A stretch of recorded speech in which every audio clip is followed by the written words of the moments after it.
Assalamualaikum warahmatullahi wabarakatuh. Ketemu lagi dulur-dulur dengan Ramulang. Apa kabar semuanya? Semoga selalu sehat dan bahagia ya. Alhamdulillah. Ketemu dengan buka puasa lagi hari ini. Semoga tetap bisa bertahan sampai nanti datang Lebaran dan bertahan seterusnya sampai pada puasa tahun berikutnya. Itu doa, itu harapan ya.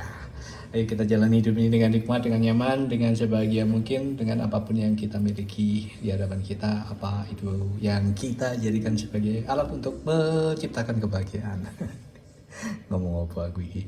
Ya, malam ini ada apa? Ada berkat selamatan. Alhamdulillah. Jadi nggak perlu masak karena sudah dimasakkan oleh kerabat. Ada acar, ada ayam, sambal goreng, campur petai. Di tengah ini perkedel kentang dan ini bihun. Bismillahirrahmanirrahim. Saya akan ambil acar dan perkedel kentang. Terus nanti akan saya tambah dengan telur asin. Kebetulan masih punya telur asin sisa beberapa hari yang lalu dari kerabat juga. Alhamdulillah, pokoknya rezekinya wakeh. Saya akan ambil nasinya dulu. Sedikit saja, udah segini saja. Acar dengan cabai hijau saya tumpahkan di sini. Jreng, wah keren banget ini. Ini namanya acar matang, acar yang dimasak. Ada satu jenis acar lagi yang saya ketahui adalah acar segar, acar yang mentahan. Jadi wortel mentimun itu cuma dirajang-rajang mentah lalu dicampur dengan bumbu-bumbu. Udah ada ini juga ya, apa? Cuka. Saya tidak terlalu suka cuka, jadi kalau bikin acar ya secukupnya saja, asal ada rasa cukanya sedikit, nggak sampai asam. Telur asinnya panas baru saya masukkan ke magicom karena beberapa hari ada di kulkas. Sekarang saya masukkan magicom biar jadi panas, jadi hangatlah setidaknya. Ternyata panas banget.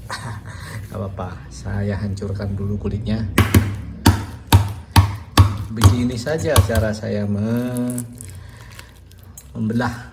Awas, ini ada yang ikut jatuh ke piring. Begini saja pakai sendok, seret. Sudah. Sisanya sampai bersih, biar tinggal kulitnya, karena kulitnya tidak usah ikut disantap. Yang separuh lagi putihnya saja juga dengan sendok seperti ini. Karena biasanya telur asin itu sulit untuk dikupas seperti telur rebus biasa ya. Itu sepengetahuan saya. Kalau ternyata apa yang dulu alami tidak begitu, ya sudahlah. Ya, bismillahirrahmanirrahim. Sudah lengkap hidangan saya. Ada acar sayur, ada perkedel kentang dan telur asin. Bismillahirrahmanirrahim. Ayo makan semua. Enak banget acarnya, tidak terlalu asam, terus tidak terlalu empuk juga memasaknya, jadi masih ada rasa keras-kerasnya. Oh ya, hari ini alhamdulillah siswa SMA sudah selesai melaksanakan seluruh rangkaian ujian terakhir ya, ujian terakhir finish dari Senin sampai Sabtu ditambah Senin Selasa. Dan mereka berlega hati karena rangkaian tanggungan ujian sudah beres. Paling tinggal nanti pondok Ramadan, terus apalah proses-proses yang akan dijalani menjelang kelulusan.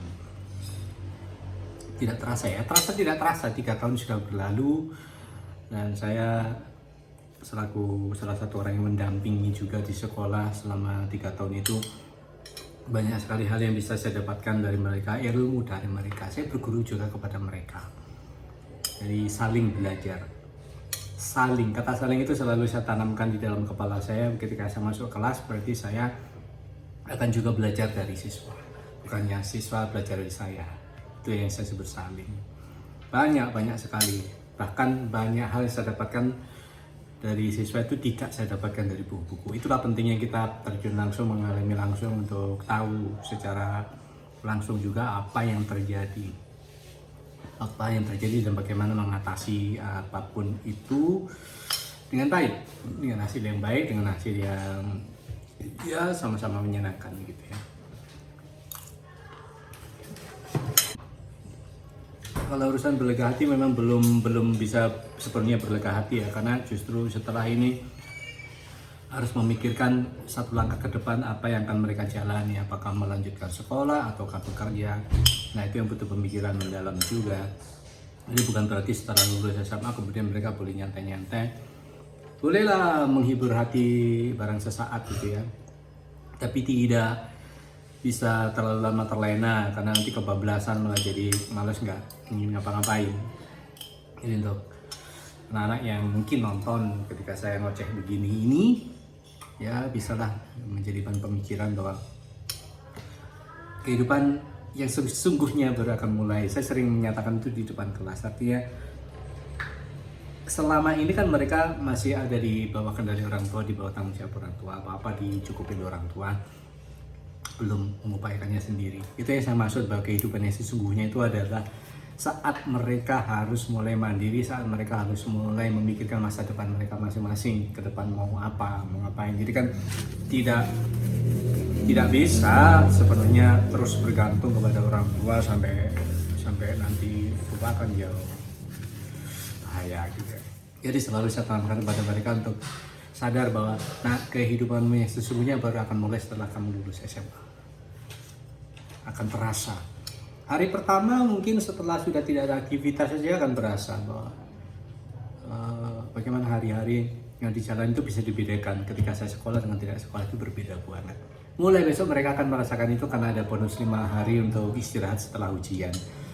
Bagaimana kelimpungannya di rumah, bagaimana biasanya di rumah ketemu dengan teman-teman di sekolah dan mereka di rumah harus sendiri. Kalaupun ada teman sekelas, berapa sih yang di sekitaran gitu ya, apalagi yang tidak punya teman dekat di sekitarnya ya, maka menjadi sepi terasa.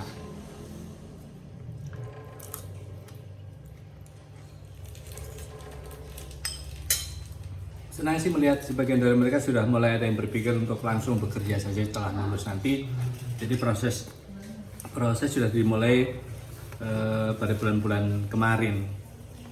Ada kesempatan untuk ikut seleksi bekerja di perusahaan mana gitu ya, mereka jalan ikut bareng-bareng gitu ya, bahkan diantar oleh sekolah untuk bisa memastikan bahwa mereka mendaftar dengan benar, mengikuti seleksi dengan benar gitu ya. Nggak masalah untuk yang sudah terpikir punya penghasilan sendiri untuk bantu orang tua, untuk kemandirian mereka, untuk menghidupi diri sendiri, itu juga bagus. Tapi yang masih ingin saya mau istirahat dulu barang sebulan 2 bulan ya tidak masalah. Mungkin saking puternya selama sekolah mungkin jadi ada perasaan ngasuh disik lah gitu. Kalau salah, yang penting itu tadi saya nyatakan di awal, jangan sampai terlena hingga akhirnya kebablasan untuk tidak ngapa-ngapain, bahaya itu ya.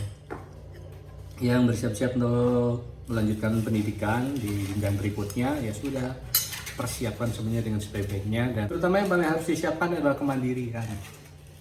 Mandiri karena nanti akan jauh dari orang tua selama proses sekolah, karena pasti jauh, minimal adanya di Malang, di kota Malang sana. Atau terdekat ada sih di Kebanjen, tapi kan kalau pulang balik setiap hari mungkin capek, apalagi kalau kuliahnya sampai sore malam gitu ya. Jadi ya sudahlah, persiapkan dengan sebaik-baiknya, yang penting semuanya siap bahwa kehidupan di perguruan tinggi itu akan sangat berbeda, jauh berbeda dengan kehidupan di SMA ke bawah gitu ya. Dinikmati saja. Sudah cukup itu saja cerita segala saya untuk menemani buka puasa. Cerita spontan yang muncul begitu saja di otak saya dan tidak pernah direncanakan. Syukur-syukur kalau berguna, kalaupun tidak ya sudahlah, anggap saja. Daripada saya diam makan terus dulu cuma melihat saya makan kelontang mari wes ya, abaikan kalau memang tidak ada manfaatnya sama sekali. Terima kasih, semoga kita semua selalu sehat dan bahagia. Assalamualaikum warahmatullahi wabarakatuh.